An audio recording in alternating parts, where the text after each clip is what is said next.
আল্লাহ তাআলা বলেন আমার কুদরতের নিদর্শন, আমি প্রত্যেকটি পুরুষের জন্য আমি আল্লাহই তোমাদের দেহ থেকে, শরীরের অংশ থেকেই তোমাদের স্ত্রীকে সৃষ্টি করেছি।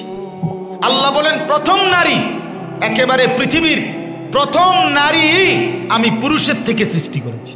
ও খালাকা মিনহা যাওজাহা, সরাসরি কোরআনের আয়াত, সূরা নিসার প্রথম আয়াত, ইয়া আইয়ুহান নাসুত্তাকু রাব্বাকুম আল্লাযী খালাকাকুম মিন নাফসিন ওয়াহিদা ওয়া খালাকা মিনহা, মানে মিন নাফসিন ওয়াহিদা যাওজাহা, আমি আদমের দেহের অংশ থেকে তার স্ত্রী হাওয়াকে সৃষ্টি করেছি।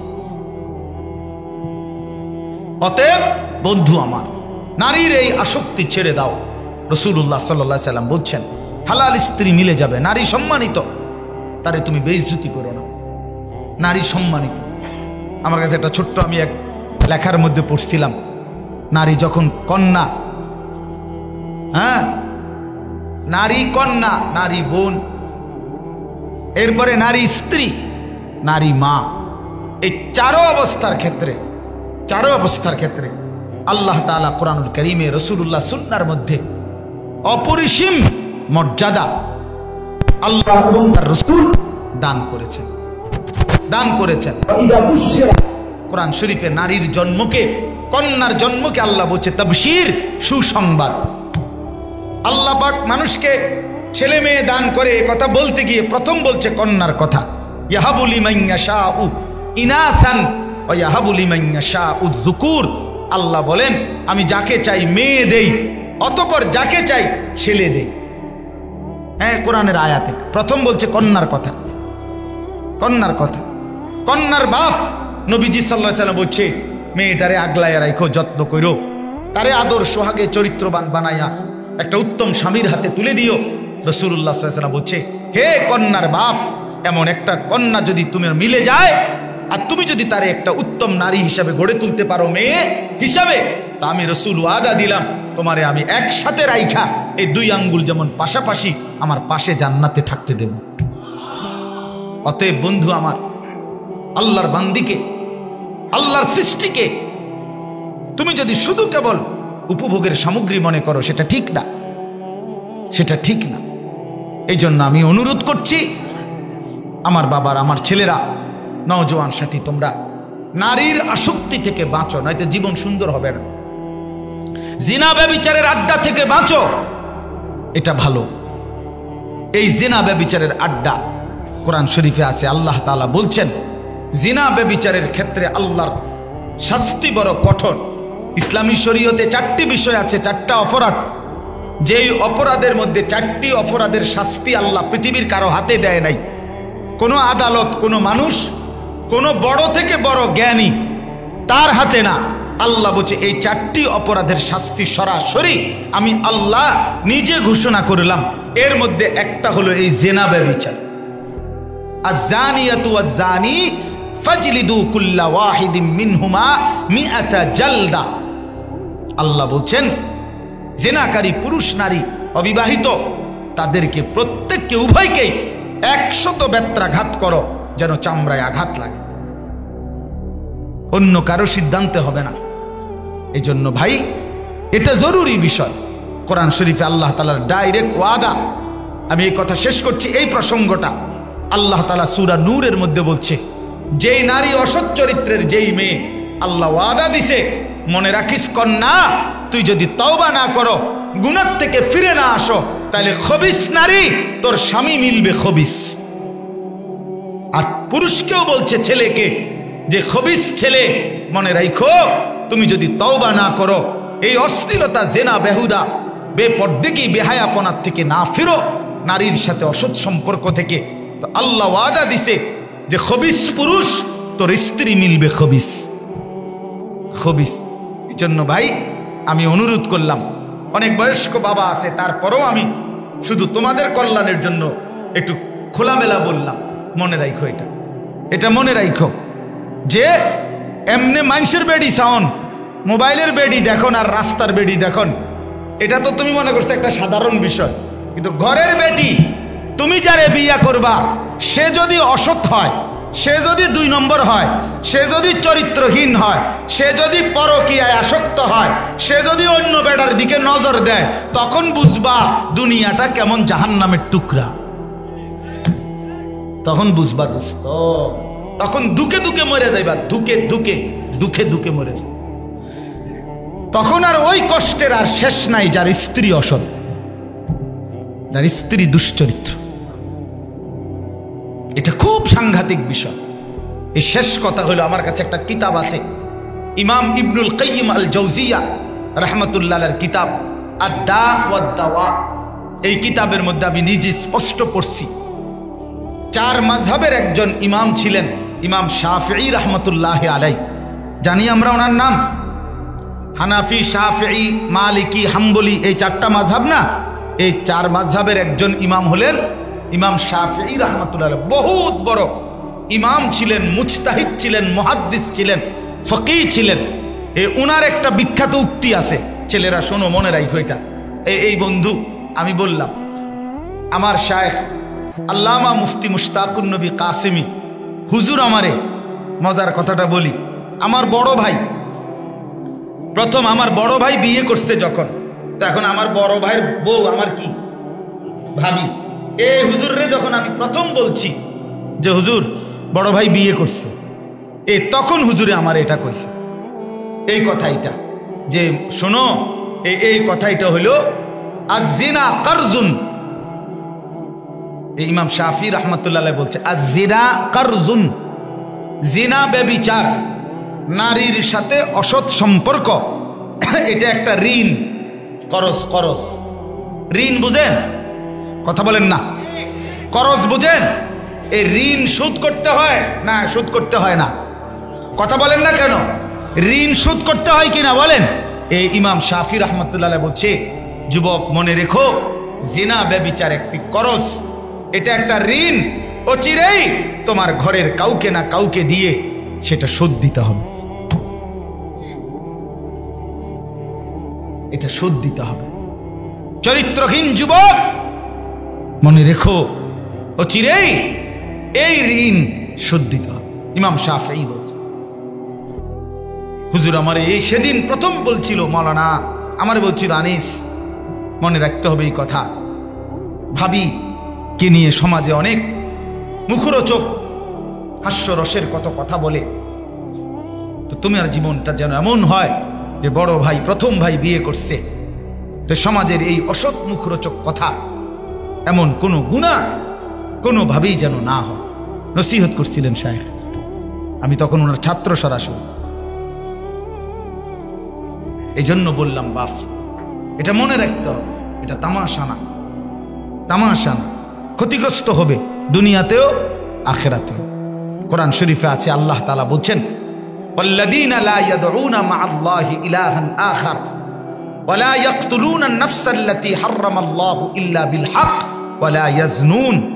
আল্লাহ তাআলা বলেন, ঈমানদার 3টি কাজ কখনোই করবে না। 1, আমি আল্লাহর সাথে শিরিক করবে না।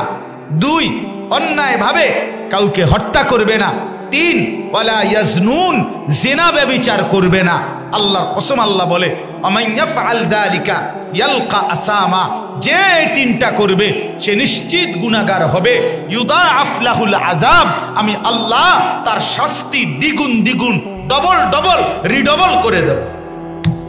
ওয়া ইয়াখলুদ ফীহি মুহানা, এবং জাহান্নামের মধ্যে লজ্জিত আর ঘৃণিত হয়ে অনন্তকালের জন্য পড়ে থাকবে।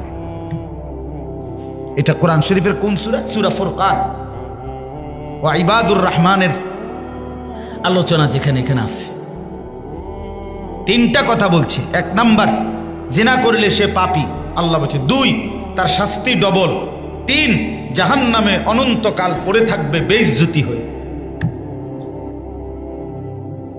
চলো বাপ, এই জন্য সিদ্ধান্ত নেই নিজের আখলাক হেফাজত করব, ঠিক আছে না? ইনশাআল্লাহ। একটু সবর করো, একটু সবর করো। এই পৃথিবীর প্রথম নারী পুরুষের প্রথম সম্পর্কের নাম স্বামী স্ত্রী। এই পৃথিবীর প্রথম সম্পর্কের নাম কি? স্বামী স্ত্রী। মা বাবা, ভাই বোন, চাচা ভাতিজা, শালা দুলাভাই, শ্বশুর জামাই, এই যে সম্পর্ক না, এগুলো এর মধ্যে প্রথম সম্পর্ক হলো আদম হাওয়া। ওনারা 2জন কি এই জন্য স্বামী স্ত্রীর পবিত্র বন্ধন দিয়েই আল্লাহ তাআলা মানুষের এই ধারাবাহিকতা এই পর্যন্ত আনছেন, আগামী কিয়ামত পর্যন্ত চালাবেন।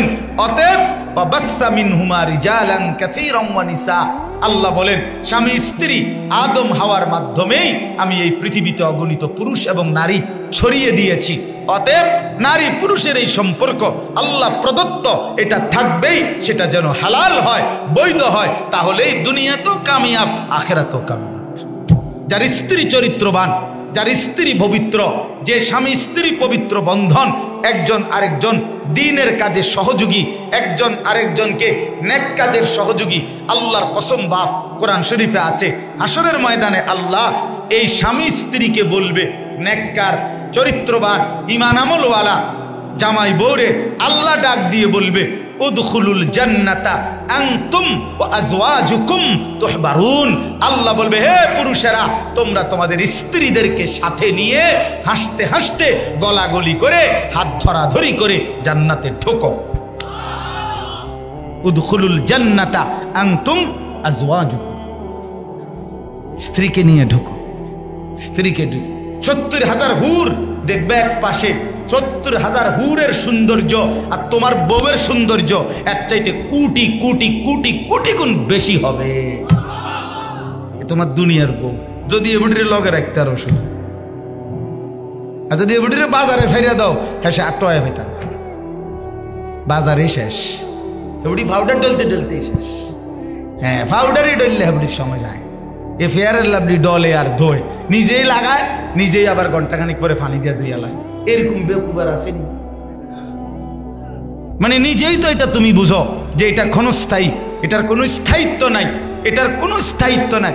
একজন মহিলা যদি এই কথাটা নিজের ব্যাপারে বুঝতো, কিরে যেই সৌন্দর্য, যেই পাউডার, ফেয়ারের লাভলি, মেকআপ আমি লাগাই, আবার আমি একটু পরে আইসা ঘন্টাখানিক পরে এগুলো পানি দিয়ে ধুয়ে ফেলে দেই, তাইলে এটা বুঝাই গেল দুনিয়ার এই রূপ সৌন্দর্য সাজগোজ এটা ঘন্টাখানিকের ভিতরে শেষ হয়ে যায়, সেটা আখেরাতে কেমনে উপকারে আসবে বলেন? কিভাবে উপকারে আসবে? এজন্য ছেলেরা নিজেদের চরিত্র হেফাজত করার নিয়ত করলাম তো ইনশাআল্লাহ। বলো ভাই, বলো ইনশাআল্লাহ, পাক্কা বলো ইনশাআল্লাহ। যার আখলাক সুন্দর, আকমালুল মুমিনিন, নবীজি বলছেন আকমালুল মুমিনিনা ঈমানান আহসানুহুম খুলুকান, যার চরিত্র সুন্দর, আখলাক সুন্দর, রাসূল বলে সে সবচেয়ে বড় পূর্ণাঙ্গ মুমিন।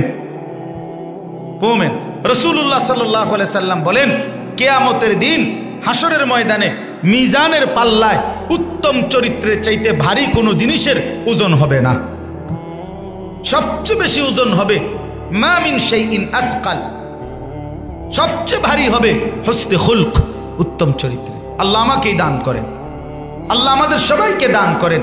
নওজোয়ান উলামায়ে কেরাম, আপনাদেরকেও বলি, তালিবে ইলম মাদ্রাসার তোমাদেরকেও বলি, ভাই আমার নওজোয়ান সাথী, স্কুলে পড়ো, কলেজে পড়ো, যেখানেই পড়ো, বাপ তুমি মুসলমান, সবার উপরে এই কথা, তুমি ইমানদারের সন্তান, তোমার বাবা মুসলমান, তোমার মা মুসলমান, তুমি সিনেমার নর্তকীর সন্তান না, তুমি এক ইমানদারের সন্তান।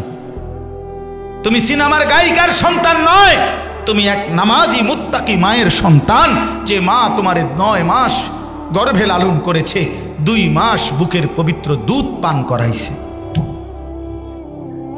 তুমি নাফরমান হইও না বাপ, তুমি চরিত্রহীন হইও না, তুমি বদ আখলাকের হইও না।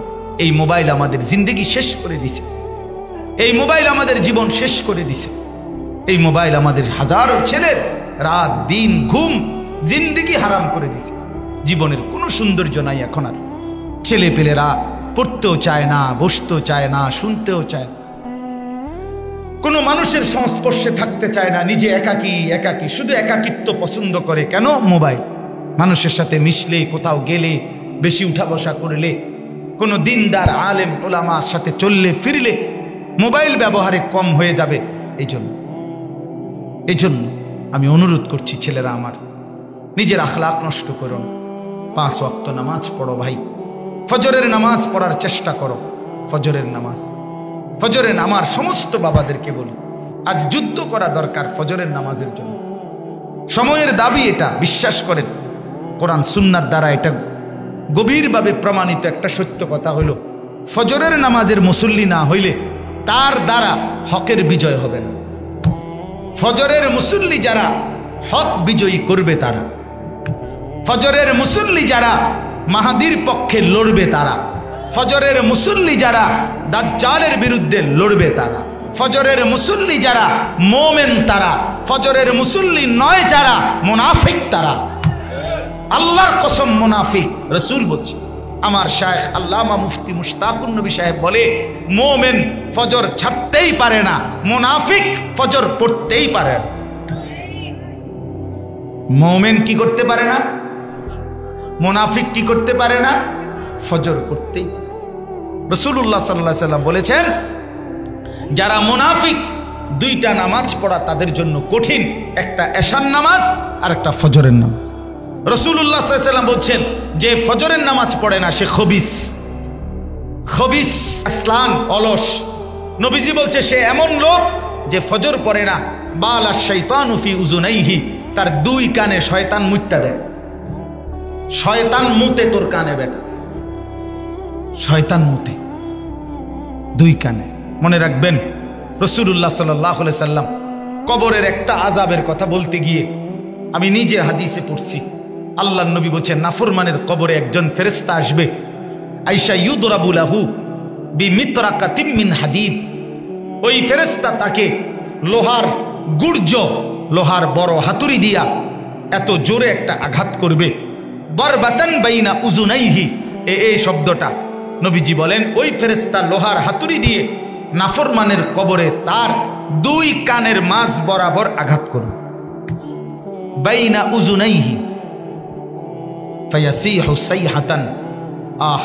নবী বলেন নাফরমান তখন এত জোরে চিৎকার করবে, ইয়াসমাউহা মাইয়ালিহি ইল্লা সাকালাইন, মানুষ এবং জিন ব্যতীত আল্লাহর সমস্ত সৃষ্টি এই নাফরমানের চিৎকার শুনতে পাবে। আল্লাহর নবী সাল্লাল্লাহু আলাইহি সাল্লাম বলছে, প্রিয় ভাই আমার, নবীজি বলছে উম্মত, কোন নাফরমানের লাশ যখন দাফন করতে নেয় কবরস্থানের দিকে, ওই নাফরমান কি পরিমাণ চিৎকার করে, আমার মন চাইছিল তোমার ঘরে একটু শুনাই। নবীজি বলেন আমি আল্লাহর কাছে বলতে চাইছিলাম যে আল্লাহ আমার উম্মতরে কদ্দুর শুনাইয়ে দিবেননি। পরে ভাবলাম উম্মত যদি একটা বার কেউ নাফরমানের চিৎকার শুনে, লাশের চিৎকার, আল্লাহর রাসূল বলছে আল্লাহর কসম, তাইলে তোমরা আর কেউ দাফন করবা না, তোমাদের লাশ আর কাঁধে নিবা না। মানুষের লাশ তখন কুকুর বিড়াল খাবে, রাস্তায় পড়ে।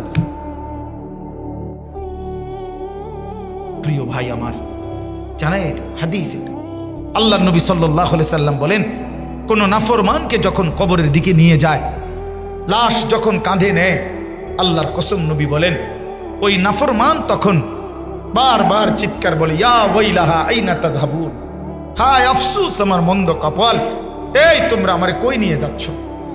আইনা তাযহাবুন, তোমরা কোথায় যাচ্ছ, কোথায় যাচ্ছ? আল্লাহ রাসূল সাল্লাল্লাহু আলাইহি সাল্লাম বলছেন, নবীজি বলেন সে এত জোরে চিৎকার করে জিন এবং মানুষ ব্যতীত আল্লাহর সমস্ত সৃষ্টি শুনতে পায়। ওয়ালাউ সামিআল ইনসানু লাসাইকা, এটা মিশকাতও আছে হাদিস। নবীজি বলেন যদি মানুষ একবার শুনতে পারত কোনো পাপীর চিৎকার, তো লাসাইকা, সাথে সাথে বেহুশ হয়ে পড়ে থাকত, বেহুশ হয়ে পড়ে।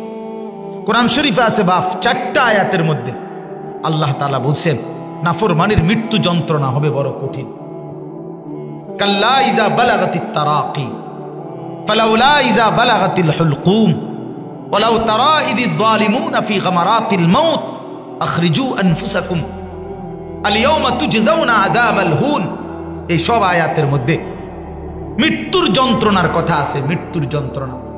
আল্লাহ রাসূল সাল্লাল্লাহু আলাইহি সাল্লাম বলছেন কোন নাফরমান পাপীর মৃত্যুর সময় মালাকুল মউত আজরাইল আয়েশা তার কাছে আয়েশা ডাক দিয়া বলবে, আইয়াতুহান নাফসুল খাবিসা, হে খবিস আত্মা, উখরুজি, বের হও, ইলা সাখাতিল্লাহ, আল্লাহর অসন্তুষ্টির দিকে।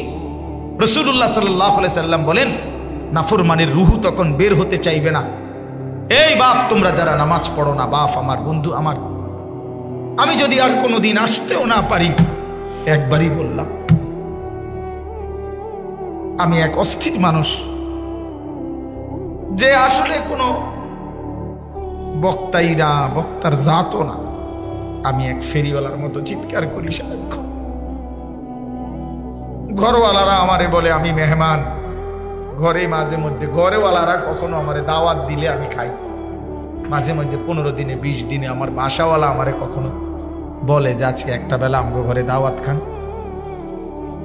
সুযোগও পাই না, সারাক্ষণ দৌড়াই সারাক্ষণ। প্রিয় বন্ধু আমার, নওজোয়ান সাথী, আল্লাহ রাসূল সাল্লাল্লাহু আলাইহি সাল্লাম বলেন, এই বেনামাজি, নাফরমান, মদখোর, জুয়াখোর, সুদখোর, হারামখোর, আল্লাহর নাফরমানিতে যাদের জিন্দেগিটা কাটলো বাপ, রাসূলুল্লাহ সাল্লাল্লাহু আলাইহি সাল্লাম বলেন যখন রুহুটা বের হতে চাইবে না, তো মালাকুল মউত আজরাইল কলিজা থেকে তার রুহুটা ধরে একটা টান দিয়ে ছিঁড়া ফেলবে, একটা টান দিয়ে ছিঁড়ে ফেলবে। তখন ওই নাফরমানের রুহুটা এসে কণ্ঠনালীর মধ্যে আটকায় যাবে এইখানে। ফালাউলা ইজা বালাগাতিল হুলকুম, এইটার অর্থ এটাই। কাল্লা ইজা বালাগাতিত তারাকি, এটার অর্থ এটাই। ওয়ালাউ তারা ইদিজ যালিমুনা ফি গামারাতিল মাউত, এটার অর্থ এটাই। আরো একটা আয়াত আছে, আমার মনে আসতেছে না। অর্থ হলো এই কণ্ঠনালীতে রুহু আটকায় যাবে, আজরাইল তখন এই যে এই কাগজ তো খুব সহজে বাইর হলো, ঠিক না? কথা বলেন না কেন? এই টিস্যু এটা খুব সহজে বাইর হয়েছে কিনা, কিন্তু এখানে আরেকটা কাগজ আছে, এই যে দেখেন, ওই যে পলিথিনের মতো একটা লাগায় রাখছে না টাইট করে, এটা এমন ভাবে লাগানো, এটা কোনো এমনি টান দিলে খুলবে না। এই খুলে এটা কি করতে হবে, খুলতে হইলে এটা এমনি ছিঁড়তে হবে, তাই না? ছিঁড়তে হবে, ঠিক না? নাইলে ছিঁড়া যাবে না এটা, আর নাইলে খোলা যাবে না। আল্লাহর কসম, নবীজি বলছে নাফরমানের রুহুটা যখন আটকায়া যাবে, মালাকুল মউত আজরাইল ভাবে টাইনা থইরা ছিঁড়া টুকরা টুকরা করে বাহির করে। বেনামাজি সন্তান, মনে রাখিস, আজরাইল তোর কলিজা ছিঁড়া ফেলবে, কলিজা ছিঁড়ে ফেলবে। এই যৌবন আল্লাহর দেওয়া, এই শরীর আল্লাহ, তোর বাপের না, ওই বন্ধুদের না, ওই নর্তকীর না, ওই মোবাইলের। একটা মোবাইলের কাছে হেরে গেলি বেটা, মাত্র 18,000 টাকার কাছে হেরে গেলি। একটা মোবাইলের কত? 10-12,000 টাকা। এই টাকা 12,000-এর কাছে একজন মুসলমান হেরে গেল। মুসলমান তো সারা পৃথিবীর বিনিময়ে আল্লাহকে হারাইবার কথা না। নবী বলছি, একটি সেজদা, লা সাজদাতুন ওয়াহিদাতুন খায়রুম মিনাদ দুনিয়া ওয়া মা ফিহা, একটি সেজদা দুনিয়া এবং দুনিয়ার মধ্যে যা কিছু আছে তার চাইতে উত্তম। নবীজি বলছে রাকাআতাল ফজরে, ফজরের 2 রাকাত সুন্নত, খায়রুম মিনাদ দুনিয়া ওয়া মা ফিহা, দুনিয়া এবং দুনিয়ার যা কিছু আছে তার চাইতে উত্তম। রাসূলুল্লাহ সাল্লাল্লাহু আলাইহি ওয়াসাল্লাম বলেন, বাবা তুমি কিসের কাছে হেরে গেলা বাপ? এত সুন্দর মুসলমানের বাচ্চা একটা 12,000 টাকার মোবাইলের কাছে হেরে গেলা, বন্ধুদের আড্ডায় হেরে গেলা বাপ। আজকে সিদ্ধান্ত নাও, রাত গভীরে ইনশাআল্লাহ যে নামাজ পড়বো, ইনশাআল্লাহ চরিত্র ভালো রাখবো, ইনশাআল্লাহ ফজর পড়বো। ফজর, ফজর কোন নামাজ? আবার বলেন, কোন নামাজ? না পুরা ফজর নামাজ? কোন নামাজ? কোন নামাজ? আরো জোরে, আরো জোরে, আরো জোরে, জোরসে বলো, সবাই বলো এক আওয়াজে। এবার নওজোয়ান 12, 14, 15, 16, 18, 20, 25 বছর, 30 বছরের নিচে যাদের বয়স, 12, 14 থেকে শুরু করে তোমরা দাঁড়ায় বলো, দাঁড়াও, হিম্মত করো, দাঁড়াও ইমানদার, দাঁড়াও। বুড়া মানুষ দাঁড়ায় না, বয়স্ক লোক দাঁড়ায় না, আল্লাহর দোহাই। 30-40 বছরের ওয়ালারা দাঁড়ায় না, নওজোয়ান দাঁড়াও।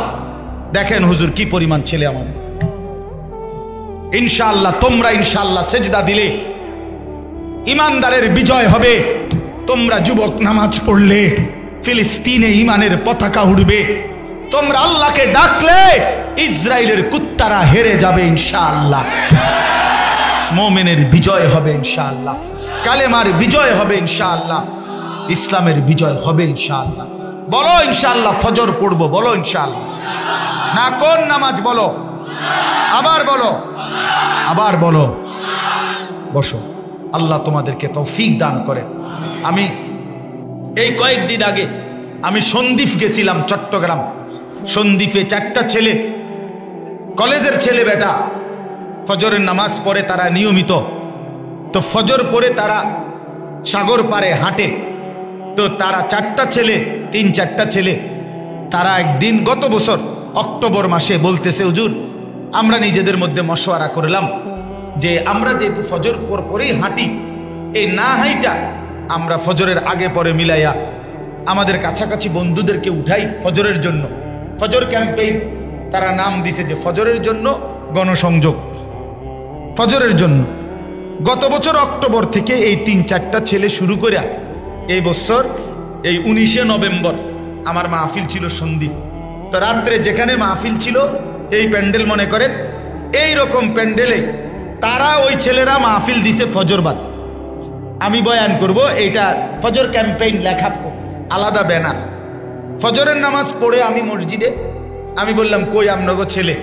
বললো যে হুজুর 20-40 মিনিট অপেক্ষা করেন, 20 থেকে 30 মিনিটের ভিতরে আপনার কম এরকম এর থেকে বড় প্যান্ডেল, এটা 2টার সমান হইব প্যান্ডেল, আপনার পুরাটা প্যান্ডেল কিশোর তরুণ যুবক। হুজুর বলতেছে 1 বছরের মেহনতে আলহামদুলিল্লাহ এই শত শত যুবক এখন সন্দ্বীপে ফজরের নামাজ জামাতে পড়ে। যুবক চাইলে কি না পারে? যুবক চাইলে 16 বছরের জালেম দৌড় দেয়। বুঝেন নাই কথা? হ্যাঁ, যুবক চাইলে আল্লাহর দয়া হয়, যুবক নড়লে আল্লাহর দয়া হয়। আল্লাহর দয়া, ইন্নাহুম ফিতিয়াতুন আমানু বিরাব্বিহিম ওয়া জিদনাহুম হুদা। কোরআন শরীফ আল্লাহ বলছে আসহাবে কাহাফের যুবকগণ, ফিতিয়াতুন সরাসরি শব্দ আল্লাহ ব্যবহার করছে। আসহাবে কাহাফের যুবকগণ আমি আল্লাহর উপরে ঈমান এনেছিল, আমি আল্লাহ তাদের হেদায়েতের রাস্তা, জান্নাতের রাস্তা, তাদের হিম্মত, সাহস, ইস্তেকামাত, ঈমান, তাকওয়া আমি আল্লাহ নিজে কোটি গুণে বাড়িয়ে দিলাম, বাড়িয়ে দিই। অতএব সবার কাছে অনুরোধ, দুনিয়া আমাদেরকে ধোঁকা দেয়, দুনিয়া আমাদেরকে ব্যস্ত করে ফেলে। দুনিয়ার লোভে পড়ে আমরা বয়স্করা, জওয়ানেরা, নারীরা, পুরুষরা পাগল হয়ে যাই। না রে বাপ, এই শেষ কথাটা শুনে এবার তর্জমাটা শুনেন। আল্লাহ তাআলা বলেন আলহাকুমুত তাকাসুর। আল্লাহ বলে বান্দা, এই সম্পদ, সন্তান, অর্থবিত্ত আর এই দুনিয়ার প্রাচুর্যের লোভ, অর্থাৎ সন্তান বাড়াও, ছেলে বাড়াও, ঘর বাড়াও, বাড়ি বাড়াও, টাকা বাড়াও, জমি বাড়াও, ফসল বাড়াও, বিল্ডিং বাড়াও, 4 তলা 5 তলা 10 তলা, এই দুনিয়ার লোভ, সম্পদের লোভ, সন্তানাদির লোভ, আল্লাহ বলেন এটা তোমাদেরকে গাফিল বানিয়ে দিয়েছে। আল্লাহকুম অথবা শাগালাকুম, ব্যস্ত বানায় ফেলছে। হয় তোমাদেরকে আখিরাত থেকে গাফিল বানায় ফেলছে, অথবা তোমাদেরকে দুনিয়ার কাজের মধ্যেই ব্যস্ত বানিয়ে ফেলেছে। আল্লাহ বলে শুনো বান্দা, এই ব্যস্ততার ভিতরে যদি দুনিয়া ছাড়তে না পারো তো হাত্তা জুরতুমুল মাকাবির, একদিন দেখবা এই দুনিয়ার লোভে থাকতে থাকতেই এই সম্পদ, সন্তান, খাট পালং, বিল্ডিং, দালান বানাইতে বানাইতে, এডি করতে করতেই একদিন তুমি কবরে পৌঁছে গেছো। মানুষে কয় না, আরে আরে কও কি, তারে তো কালকেও দেখছি দোকানে, আরে আমি তো কালকেও তার লগে চা খাইছি, আজকে মরে গেছে। এমন হয় না মানুষের? হ্যাঁ, সুযোগও মিলে না, খবরও মিলে না। দুনিয়া দুনিয়া দুনিয়া দুনিয়া দুনিয়া, 60 বছরও দুনিয়া, 70 বছরও দুনিয়া, 90 বছরের বুড়া মানুষ জিগাইলে কইব দুনিয়া। চাচা আর কোনো ইচ্ছা আকাঙ্ক্ষা আসেনি? আছে হুজুর, দোয়া করেন নাতিগারে যদি কদুর বিয়ে করে যেতে পারতাম, বউগা দীক্ষা যেতে পারতাম। হ্যাঁ বেটা মরে না, 90 বছর হয়েছে মরে না, নাতির বউ চাইতো বলল, নাইলে আরো গত 2-4 বছর আগে মরে যেত। কারণ ওনারে হুজুররা বলে দিছে যে কবরে প্রথম প্রশ্ন আপনার নাতির বউয়ের নাম কি। এটা হলো কবরে 3 সুয়ালের প্রথম সুয়াল। এই জন্য উনি মরতে আসে না, জান্ডা দিয়া মাটি কামড়াইয়া বসে রয়েছে, নাতিকের বউ চাইয়া যায়। এই হলো দুনিয়া। আহা মুসলমান, হায় হায় মুসলমান, হায় মুসলমান। 70 বছরের মানুষ, 60 বছরের মানুষ আফসুস করে, আহা আমি থাকতে যদি গরখানের কাম শেষ করে দিয়ে যেতে পারতাম। আরে আমি তো আর তো হায়াত মনে টিকতো না, বাড়ির লগে দিয়ে এই 2 শতক জায়গা যদি কিনা মিলিয়ে দিতে পারতাম বাড়িটা, তাহলে আর আমার কবরে গিয়েও কোনো টেনশন ছিল না। না চাচা, আপনি টেনশন কিতা, কবরে গেলেই তো আপনার সাহাব অন দিব। আপেল মালটা দিয়ে ফেরেশতা আপনার লাগে বসে রয়েছে কাইটটা, আপনি কবরে না যাইবেন, শুধু আপনার আপেল মালটা চা বহন দিব, আপনি যান। আপনি দুনিয়া মিলাইয়া যাইতেছেন, মরে না, বাড়ি শেষ করে যায় নাই, ছেলে বিয়ে দেয় নাই, এই কথার উপর। হায় হায় মুসলমান, হায় মুসলমান, আখেরাত কথা। আমি প্রায় বলি বাপ, দুনিয়ার ঘর তো 3 পুরুষ মিল্লাও সাজাইতে পারে। দাদা মনে করেন এই বাড়িটা ভিট বাইন্দা গেছে, বাফে আইসা হয়তো 1 তালার ছাদ ডালাই দিছে, ফুতে আইসা এরপরে সাইডি দিয়া ওয়াল টোয়াল করে আস্তর করে দরজা জানালা লাগাইয়া শেষ করছে। এরকম তো হইতে পারে যে দুনিয়া 3 পুরুষ মিলে, দাদা বাবা নাতি মিলে দুনিয়ার ঘর সাজাইছে। তো আল্লাহর কসম বাপ, কবরের ঘর আমারটা আমি একা না সাজাইলে আর কেউ সাজাইতে পারে? আপনি ভুল কইরেন না, এই চাচারা আপনারা ভুল কইরেন। আমি ছেলেদেরকে অনেকক্ষণ বলছি, এবার আপনাদেরকে বলি বাবা, এই 2টা কথা আপনারা খেয়াল করেন। কেন কি দুনিয়া মিলাই গেল? আমি থাকতে যদি জিফুতেরে কদ্দুর লাইন করে দিয়ে না যেতে পারি, আমার মরার পরে তারা কি করবে? অসংখ্য বয়স্ক মানুষের এই কথা। এটা কি বললেন? মানে আমনে মরার পরে পৃথিবীতে কর্ম উপার্জন কামাই রোজগারি সব বন্ধ, কথা বলেন না? তো তাইলে আপনি মরিয়ানা দেখবেন, দেখো কোনো সমস্যা নাই। আপনি যেদিন মরবেন সেদিন দুপুরে আসরের পরে আপনার জানাজা পড়াইয়া দাফন কইরা রাইতের 9টা বাজে আপনি খবর লইলে দেখবেন তারা ভাত খায়। আপনি মনে করছেন আপনি মরলে তারা কেমনে ছিল? এই দিন রাইতের 9টায় লগের ঘরের থেকে ফার্মের মুরগার তেলাফিয়া মাছ আর মসুরির ডাল আইনা ভাত খাবাইতে আছে, আরো হেরা ফিডে হাত বুলাইয়া খাবায়, আর 2গা ভাত লও। যেই কান্দাটা কানছ তোমার আব্বার লাগা, শরীর তো এটা, তোমার আব্বা মরছে দুঃখ নাই, তুমি দুর্বল হয়ে গেলে কেমনে কিনবা? কালকে আবার দোকানদারি করতে কি বাপ? এর নাম দুনিয়া না? তো এই ধোকার দুনিয়ার জন্য এত চিল্লাইলাম, এই ধোকার দুনিয়ার জন্য এত টাকা পেরেশান।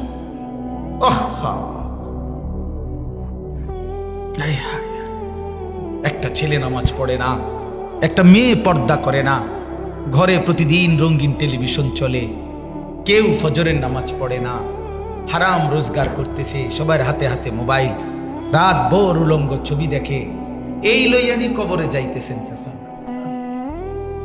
কেমনে টিকবেন কবরে? কেমনে টিকবেন? কেমনে টিকবেন? আল্লাহ রসুল বলছে কবর একটা চাপ দিবে, ডান পাশের মাটি বাম দিকে, বাম দিকের মাটি ডান পাশে চলে আসবে।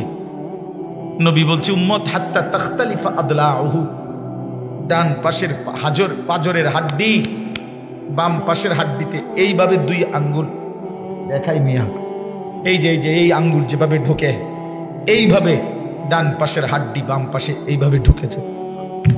হাত্তা তাখতালিফা আদলাউহু, নবীজি হাদিস আছে, আমি নিজে পড়ছি, আত-তাযকিরা, আমার কাছে কিতাব আছে, ইমাম কুরতুবী রাহমাতুল্লাহর কিতাব।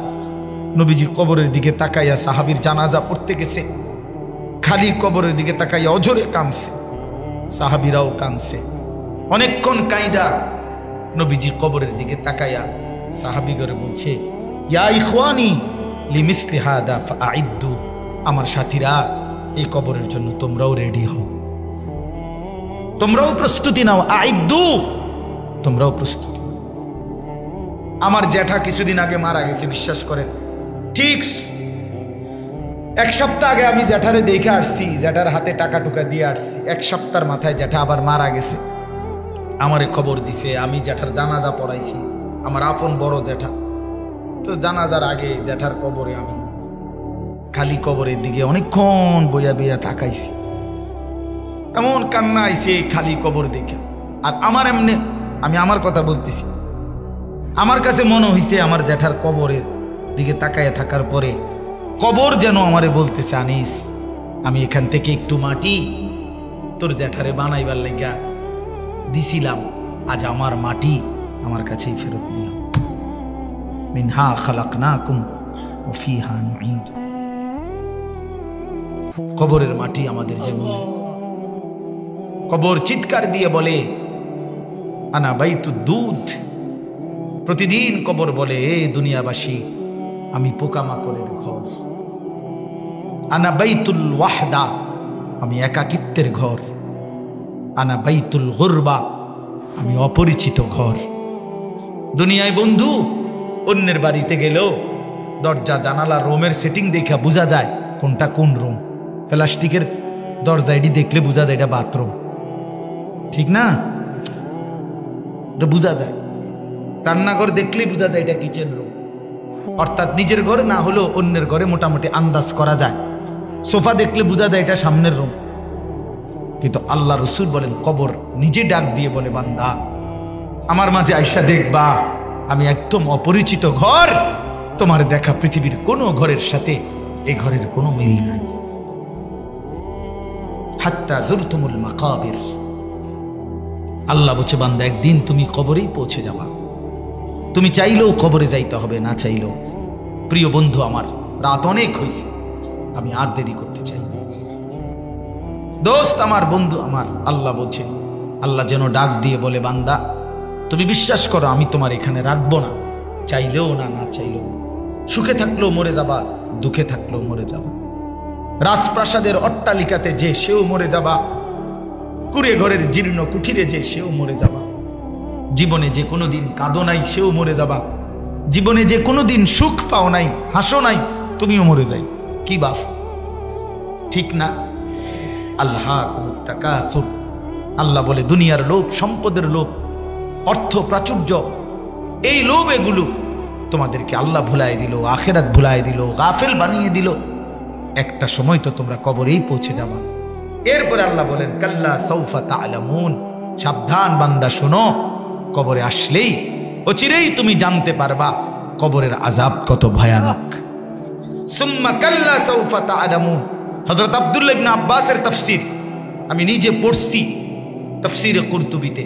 এই প্রথম কাল্লা সাউফা তা'লামুনের অর্থ হলো আল্লাহ বলছে, বান্দা অল্প সময়ের ব্যবধানে কবরে আইসাই তুমি জানতে পারবা আমার নাফরমানির শাস্তি কেমন। আর সুম্মা কাল্লা সাউফা তা'লামুন, অতঃপর আবার বলছি, আবার জানতে পারবা হাসরের ময়দানে জাহান্নামের শাস্তি কেমন। কাল্লা লাউ তা'লামুনা ইলমাল ইয়াকিন, আল্লাহ বলতেছে বান্দা আজকে কোরআন থেকে শুনে, রাসূলের হাদিস থেকে শুইনা, ওলামায়ে কেরাম থেকে শুনে, নবীর কাছ থেকে শুনে যদি এই জ্ঞানের ভিত্তিতে এই কথাগুলোর উপরে যদি ইয়াকিন করতা তাইলে খুব ভালো হইতো। এখনই যদি বুঝা নিতা, যদিও কবর দেখো নাই, হাসর দেখো নাই, জাহান্নাম দেখো নাই, জান্নাত দেখো নাই, তারপরেও আমার কোরআনের কথা, আমার রসুলের কথা, আমার পক্ষ থেকে ওলামায়ে কেরামের এত দিবা ঋষির কথা এগুলো যদি বিশ্বাস করে নিতা, এখন যদি ইলমে ইয়াকিন, এখন যদি এই জ্ঞান মজবুতির সাথে অর্জন করতা তাহলে বেশি ভালো হইতো কাজে। কারণ এখন নিজেকে ঠিক করতে পারতা, দুনিয়ায় সংশোধন করতে পারতা। নয়তো বান্দা অপেক্ষা করো, লাতারাবুন্নাল জাহিম, হাসরের ময়দানে নাফরমান স্বচক্ষে তুমি জাহান্নাম দেখতে পাইবা। ওয়াজিআ ইয়াউমা ইদিন বিজাহান্নাম, কোন সূরা? সূরা ফজর, ফজরের সূরা ফজর। আল্লাহ বলেন হাসরের ময়দানে বান্দা আমি জাহান্নামকে টেনে নিয়ে আসবো। ৭০,০০০ ফেরেশতা ৭০,০০০ শিকলের মধ্যে বেঁধে, প্রতি শিকলের মধ্যে ৭০,০০০ কড়া, প্রতি কড়ার মধ্যে ৭০,০০০ ফেরেশতা ধরা, কোটি কোটি ফেরেশতা টেনে শিকলে বেঁধে জাহান্নামকে হাসরের ময়দানে টেনে নিয়ে আসবে। আল্লাহর কসম, নবী বলেন হাসরের ময়দানে যখন দাঁড় করাবে জাহান্নামকে, জাহান্নাম একটা বিকট চিৎকার দিবে। একটা চিৎকারে গোটা হাসরের ময়দান এতক্ষণ তো চুপ ছিল, যখন জাহান্নাম চিৎকার দিবে গোটা হাসরের মাঠ একসাথে চিৎকার দিয়ে বলবে, ইয়া রব্বি নফসি নফসি।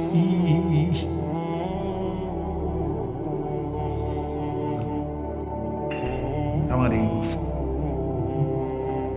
গোটা হাসরবাসী বলবে, আল্লাহ নফসি নফসি, ইয়া রব্বি সাল্লিম সাল্লিম, আল্লাহ বাঁচান, আল্লাহ বাঁচান, এই জাহান্নাম থেকে আমারে বাঁচান।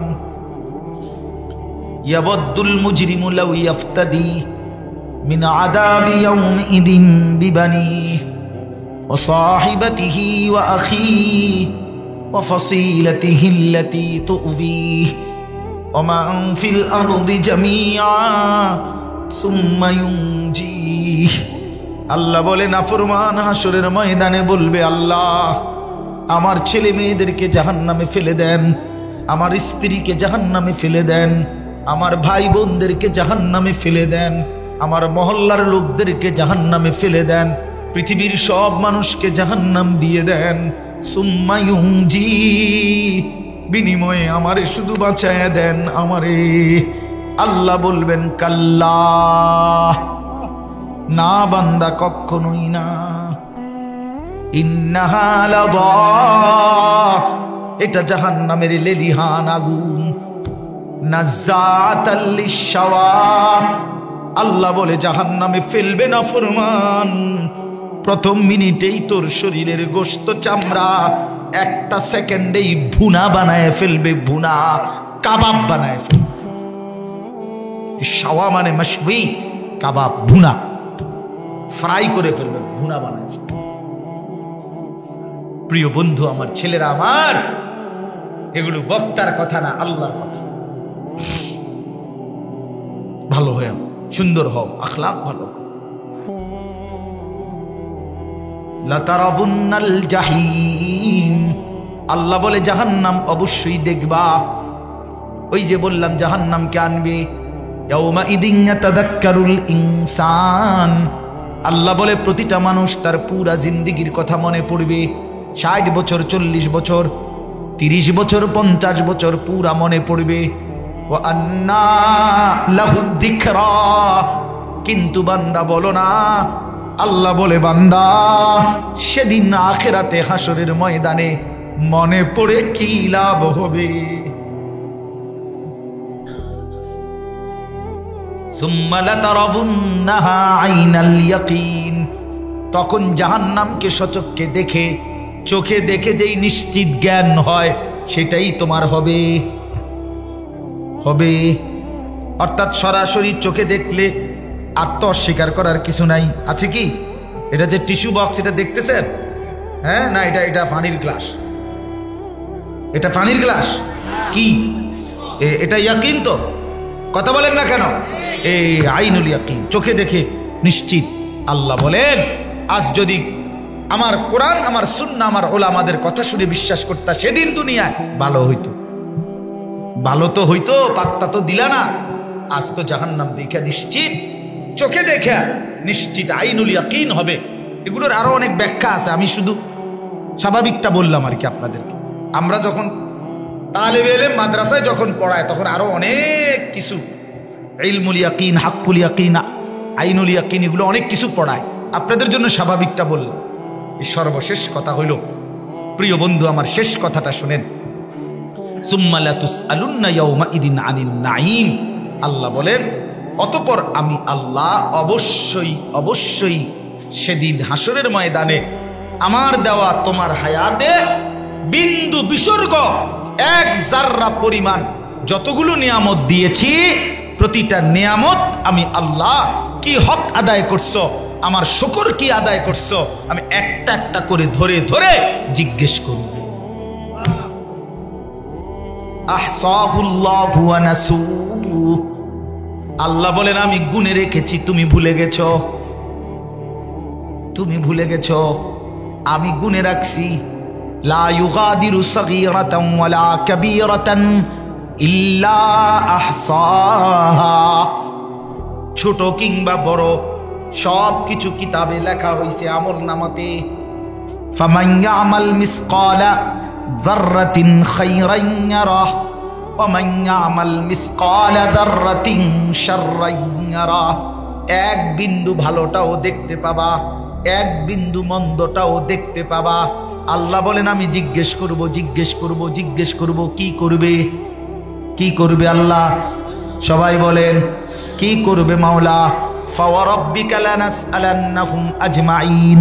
কোরআনে আল্লাহ বলছেন বান্দা আমি কসম করে বলছি, আমার জাতের কসম, আমি কিন্তু জিজ্ঞেস করব। ওয়াকিফুহুম ইন্নাহুম মাসউলুন, আল্লাহ বলবে ফেরেশতারা আমার প্রতিটা বান্দাকে দাঁড় করাও, এখন তাদেরকে একটা একটা করে জিজ্ঞেস করা হবে। কোরআনে বারবার আল্লাহ বলছেন ওয়াশাহিদা আলাইহিম সামউহুম ওয়া আবসারুহুম ওয়া জুলুদুহুম বিমা কানু ইয়ামালুন। আল্লাহ বলে বান্দা তোর কান, তোর চোখ, তোর শরীরের পুরা চামড়া, তোর জিন্দেগীর সব কিছু আমি আল্লাহর কাছে সাক্ষী দেবে। কয়টা বলতাম বাপ? কেমনে বললে বুঝবেন? ইয়াউমা ইদিন তুহাদ্দিসু আখবারাহা, আল্লাহ বলে জমিন কথা বলবে, জমিন জমিন সাক্ষী দেবে বান্দা, শরীর সাক্ষী দিবে। ইন্নাস সামআ ওয়াল বাসারা ওয়াল ফুআদা কুল্লু উলাইকা কানা আনহু মাসউলা। কান, চোখ, দিল পর্যন্ত আমি আল্লাহর কথার উত্তর দিবে। অন্তরে যেই কল্পনাগুলো করছো। আমাদের এক কুমিল্লার একজন মুরব্বী আছে, বুজুর্গ আলেম, হযরত মাওলানা ইলিয়াস সিদ্দিকী বদরপুরি দামাত বারাকাতুহুল আলিয়া। হুজুরের সাথে আমি একবার 10 দিন ইতিকাফ করছিলাম রমজানের শেষ দশকে। তো ওনারে দেখতাম রাতে দোয়া করতে, অনেক সময় উনি বলতো আল্লাহ সারা পৃথিবীর আপনার বান্দাদেরকে মেহমানদারি করার তৌফিক আমারে দেন। তাই বলতাম হুজুর সারা পৃথিবী লইয়া মেহমানদারি করবেন আপনি? তখন বলতো মাওলানা আমি তো আমার মালিকের কাছে চাইলাম বড় করে, আমার মালিক তৌফিক দিলে যেদ্দুর মালিক তৌফিক দিবে ওদ্দুরেই হবে, আমি বড় করেই চাই। চাইতে তো হবে বেশি। এজন্য অন্তরের কথাগুলোর ব্যাপারেও আল্লাহ জিজ্ঞেস করবে ওয়াল ফুআদা। এজন্য চলেন আজ রাত গভীরে আমরা প্রত্যেকে নিয়ত করি ইনশাআল্লাহ আমরা আমাদের জীবন আড়াল করতে পারবো না। পারবো আল্লাহ থেকে? আলা ইয়ালামু মান খালাক, আল্লাহ বলে যিনি সৃষ্টি করেছেন তিনি জানবেন না তার সৃষ্টি কখন কি করে? আল্লাহকে আড়াল করানো সম্ভব? এজন্য ইনশাআল্লাহ আল্লাহ তাআলা আমাদের প্রত্যেককে উত্তম চরিত্রবান হওয়ার তৌফিক দান করেন। সবাই নিয়ত করেন ইনশাআল্লাহ, আমিও আপনারাও। উসিকুম ওয়া ইয়ায়া, গুনাহ ছেড়ে দেই, গুনাহ ছেড়ে দেই, গুনাহ গুণ বাফ। চলেন সেজদা করি, আল্লাহকে ডাকি, 5 ওয়াক্ত নামাজ পড়ি। বয়স্ক বাবারা সুদের লেনদেন, ঘুষের লেনদেন, কিস্তি ছেড়ে দেন, বিড়ি সিগারেটের বদভ্যাস ছেড়ে দেন। ওই বাপ, বিড়ি সিগারেট দুর্গন্ধময় জিনিস, কোন সুস্থ স্বাভাবিক মানুষের কাছে দুর্গন্ধ প্রিয় হইতে পারে না। এটা সুস্থ মানুষের পরিচয় নয়। পেশাব পায়খানার দুর্গন্ধ কোন মানুষের প্রিয় হইতে পারে না, ঠিক বিড়ি সিগারেটের এটাও দুর্গন্ধ, দুর্গন্ধ কোনো মানুষের প্রিয় নয়। অতএব এটা সুস্থ স্বাভাবিক মানুষ হতে হলে বিড়ি সিগারেটের এই বদভ্যাস ছেড়ে দেন। 60 বছর 70 বছর মিয়া অনবিড়ি খান, আমনে মরলে আমার ভয় হয়, আল্লাহ না করুক, আল্লাহ আমনেরে মাফ করে দেখ, দোয়া করি। কিন্তু যদি ফেরেশতা বলে কবরে, চাচা আমার যে দূর জানা আছে, আমি তো আপনারে দেখছি আপনি 60 বছর 70 বছর পর্যন্ত আগুন ছাড়া আপনি থাকতে পারতেন না, কারণ বিড়ি তো আগুনই, আপনি আগুন নাকি দিয়া মুখি দিয়া আগুন ছাড়তেন। বুঝাই গেছে শেষ পর্যন্ত হায়াতের শেষ দিন আপনার প্রিয় ছিল আগুন। আগুন ছাড়া যেহেতু আপনার জীবন চলে নাই, তো চাচা আমিও আপনার সুবিধার্থে কবরে আগুন জ্বালায় দিলাম। যেহেতু আগুনেই আপনি থাকতে পছন্দ, দিলাম আগুন লাগাই, তাইলে আপনি থাকতে সুবিধা হইব আগুনের মধ্যে। আল্লাহ আমাদেরকে মাফ করে দেন, আল্লাহ আমাদের সন্তানদেরকে চরিত্রবান বানিয়ে দেন।